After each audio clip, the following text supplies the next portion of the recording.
O jeigu po mirties jūsų paklaustų tik vieno klausimo, ne kiek uždirbote, ne kokią namą nusipirkote, ne kokias pareigas užėmėte ir net ne kiek žmonių jūs pažinojo.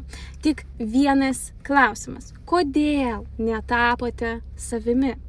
Man ši mintis labai siejasi su būtent liūto energija, rugpjūčio mėnesio energija, nes liūtas mums primena apie teisę būti savimi, būti matomam, kurti, spindėti ir nebijoti parodyti pasauliui, kas iš tikrųjų esame. Labai dažnai gyvenime bandome įtikti kitiems. Būti gera mama, gera partnerė, gera dukra, sėkminga moterimi ir kažkur tarp visų šitų vaidmenų pamirštame paklausti savęs, o ko noriu aš? Todėl šį rugpjūtį noriu palinkėti vieno. Mažiau vaidinti tai, ko iš jūsų tikisi kiti ir daugiau rinktis save.